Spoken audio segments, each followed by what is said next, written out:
Alors pour lancer notre application, on pourrait très bien faire comme on l'a fait dans les parties précédentes, c'est-à-dire sourcer notre environnement virtuel dans un terminal et ensuite lancer la commande fbs run pour lancer notre application warm-up. Ça fonctionne, mais ça va être un petit peu long à chaque fois et il va falloir passer par le terminal. Nous, on aimerait garder tout ça à l'intérieur de PyCharm.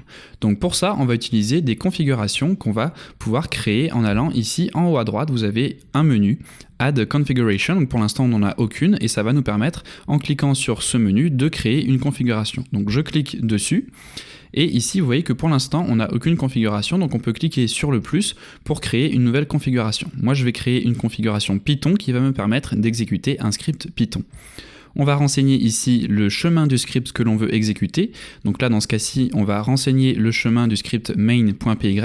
Je vais cliquer sur la petite icône du dossier pour aller chercher ce chemin, donc qui se trouve dans Source, Main, Python, main.py. Donc on sélectionne ce fichier, on appuie sur Open et ça va indiquer ici automatiquement le chemin complet vers le fichier main.py qui est le script que l'on veut lancer.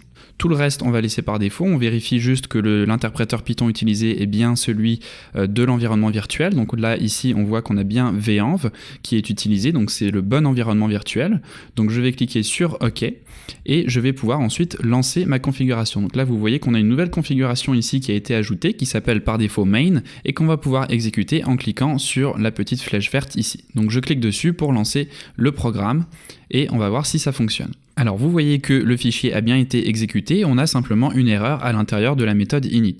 Donc c'est normal puisque on n'a pas appelé la méthode init de notre main window. Donc on va cliquer ici sur le fichier pour l'ouvrir et là vous voyez qu'on a une indication de cette erreur. Si je clique dessus, vous voyez en bas à gauche l'erreur qui s'affiche. Donc call to init of superclass is missed. Donc là il va falloir appeler la méthode init de QMainWindow grâce à la fonction super. Donc je vais faire super point et on va appeler la méthode init comme ceci. Donc super avec des parenthèses, avec Python 3 on n'est plus obligé de mettre quoi que ce soit à l'intérieur des parenthèses, Python va automatiquement résoudre tout ce qu'il a besoin avec la fonction super et on va appeler la méthode init de la classe dont on hérite, donc QMainWindow.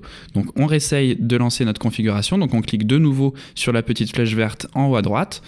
Et cette fois-ci, vous voyez que ça fonctionne. On a bien notre fenêtre qui s'affiche, donc notre programme, avec le titre application d'exemple. Donc comme je vous disais, ça prouve qu'on utilise bien notre classe customisée, donc QMainWindow, qu'on vient de créer ici, puisqu'on passe bien sur le self.setWindowTitle et on a bien le titre qui s'affiche sur notre application ici.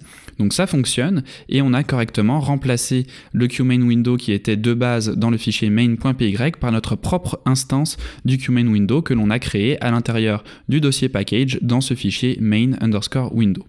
Donc ça fonctionne, on arrive à lancer notre programme directement depuis PyCharm avec la configuration. Donc si vous voulez, vous pouvez changer son nom.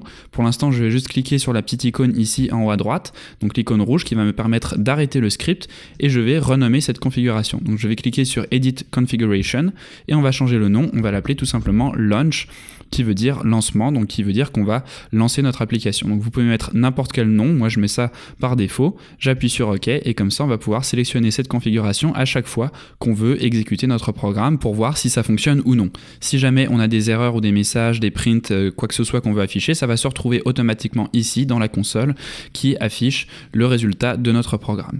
Donc voilà comment lancer une configuration. Donc en fait, le fbs run, la commande qu'on a utilisée dans les parties précédentes, ce que ça va faire, c'est tout simplement exécuter ce fichier main.py. Donc on peut très facilement le faire, que ce soit dans un terminal ou directement dans PyCharm avec une configuration comme on vient de le faire dans cette partie.